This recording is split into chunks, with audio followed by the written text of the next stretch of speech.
this battle that you're looking at now. Mansell harrying Ayrton Senna, and off that Mansell, that's him.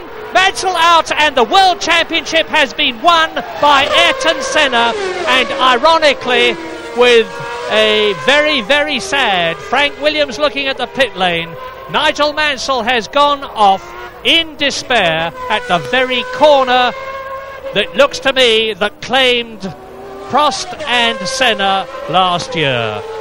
Well, Mansell tried hard, but he is out of the World Championship. I think he was trying just a little bit too hard.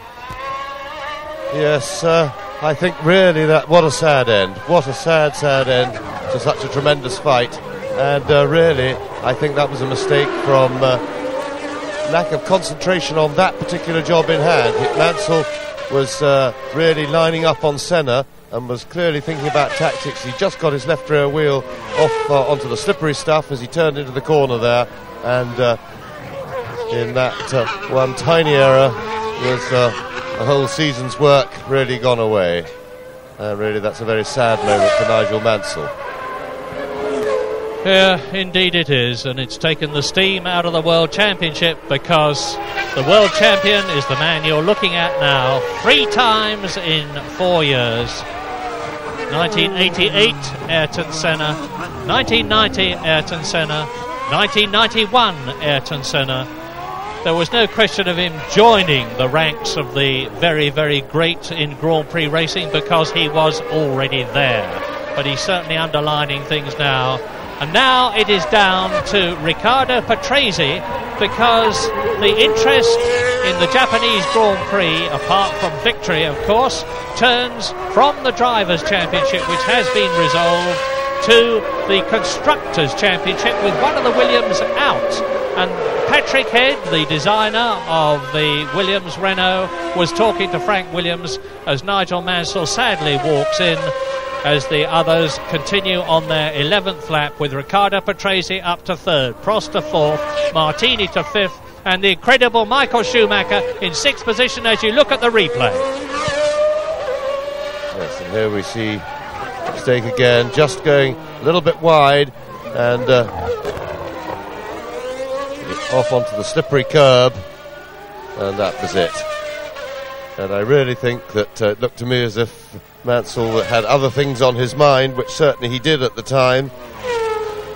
And this is seeing it from on board Mansell's cockpit, a little bit on the bump. He actually got the car on a bump there. You can see the car jump sideways a little bit. It certainly knows the track, and I still maintain that that was lack of concentration due to his mind being full of other things. But of course that does not mitigate it greatly, and there is Mansell walking back.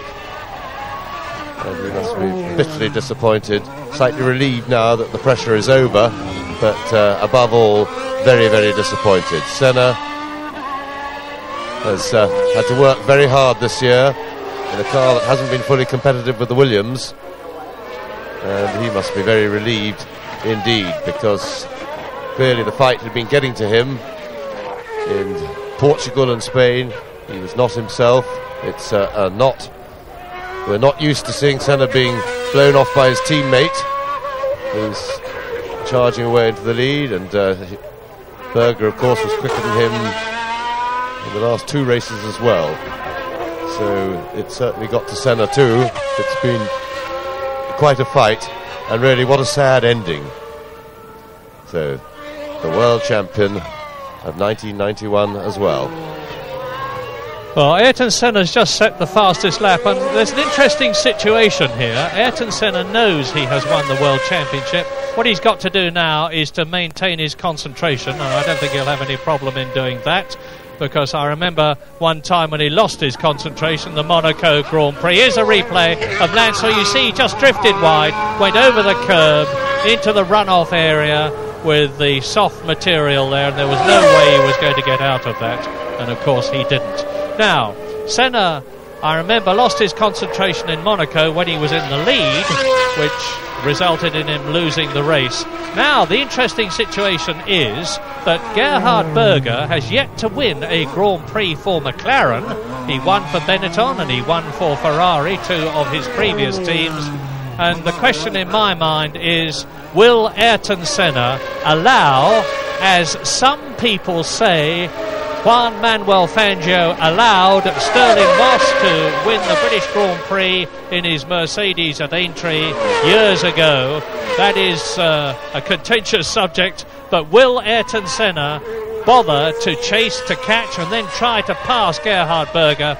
Mansell waves to the crowd, and you probably noticed as he ran across the circuit he was doing a bit of a hop, skip and a jump.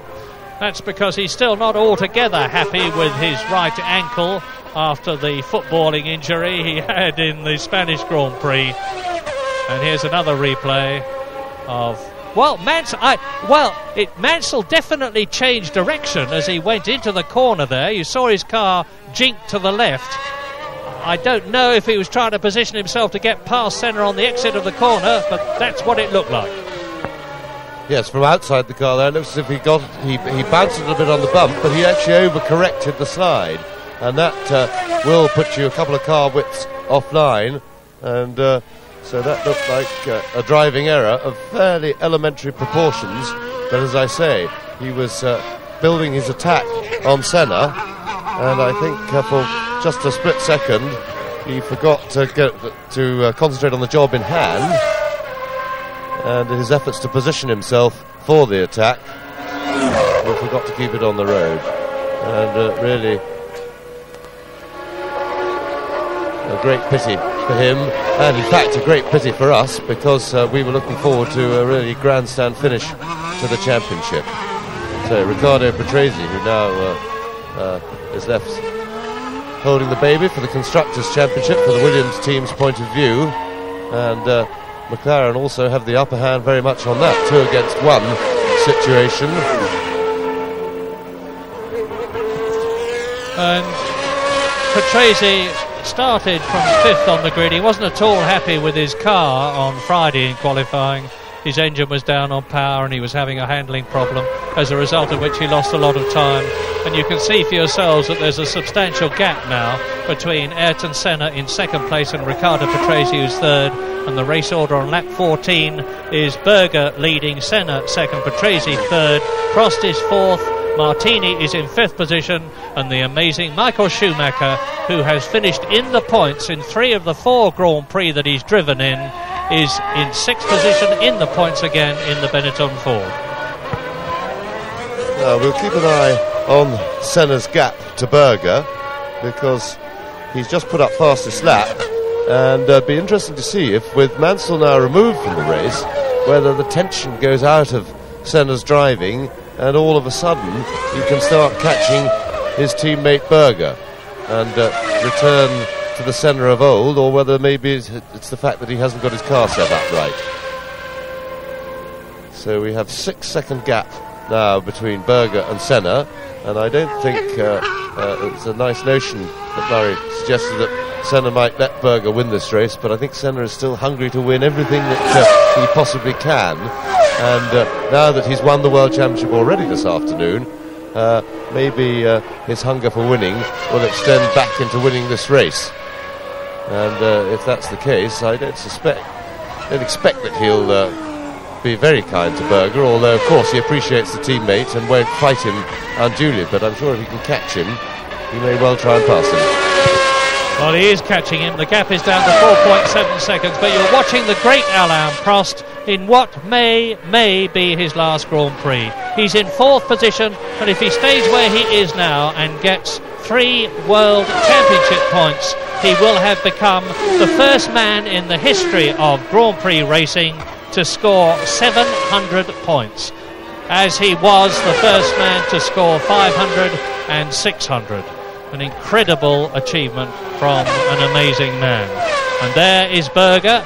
Mansell walks in. Senna is catching the Austrian, and although the race is pretty static at the present moment, with the 2 McLarens leading, Patrese not challenging them, Patrese in 3rd place in the Williams, well ahead of Alain Prost, and Mansell talking to his old friends in the Ferrari team for whom he drove in 1990 and 1989 as he